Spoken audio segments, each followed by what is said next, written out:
C'est beau, une cathédrale la nuit. En tout cas, c'est différent. Celle de Besançon participe demain jusqu'à minuit à la nuit des cathédrales, événement européen. Et pour en discuter, je reçois Chloé Bavrel, médiatrice à la cathédrale Saint-Jean. Bonsoir. Bonsoir.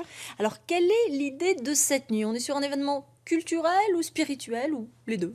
Justement, c'est les deux. C'est l'idée d'ouvrir grand les portes de la cathédrale à un public qui ne viendrait peut-être pas en temps normal, de leur proposer toutes sortes d'activités pour essayer de faire plaisir à chacun et que chacun trouve son compte.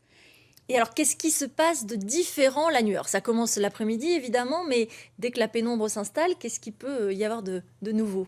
Bah, c'est un petit peu magique quand même de découvrir ce lieu la nuit, alors avec un éclairage un petit peu parfois à la bougie. Voilà, on a différentes activités et puis on est là, on déambule, on fait un choix, on va visiter telle ou telle œuvre d'art et puis je sais pas, je trouve que c'est assez magique. Alors, l'événement a été créé en 2007 lorsque Luxembourg, était la capitale européenne de la culture. Ça s'est étoffé depuis. Vous-même, Besançon participe depuis combien de temps et comment ça a évolué? Donc c'est la 7e année à Besançon, on participe donc à cet événement et chaque année on essaie de proposer un programme différent, de se renouveler, avec toujours un temps fort en soirée vers 21 h, donc un concert ou un spectacle. Donc cette année, c'est? Cette année c'est l'ensemble Ars Nova, qui est un chœur pontisalien qui va venir faire donner un concert.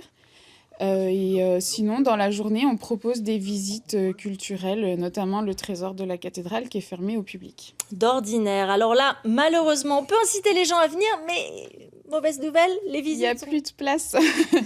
Mais vous pourrez revenir pour les journées du patrimoine ou la nuit des cathédrales l'année prochaine. C'est vraiment un bel endroit et j'invite vraiment les gens à venir le découvrir. Donc, faut s'y prendre un petit peu plus tôt Voilà. pour le trésor, parce qu'évidemment, c'est un En lieu fait, clos. c'est limité en nombre de personnes pour des questions de sécurité, donc on doit faire des réservations. Il y a un écho particulier cette année, puisqu'on fête les 900 ans de la naissance de Calixte II. Alors, qui était-il? Alors Calixte II, il est né à Quingé, il était descendant des comtes de Bourgogne et il est devenu pape. Donc c'est le seul pape franc-comtois. Et donc cette année, on fête l'accession à son pontificat et donc on a décidé de s'associer à cet événement en tant que cathédrale mère du diocèse. Et donc on va faire une conférence à 18 h. Il y aura une exposition, il y aura une visite de la chapelle des comtes de Bourgogne. Voilà, tout ça autour de cet événement. Eh bien,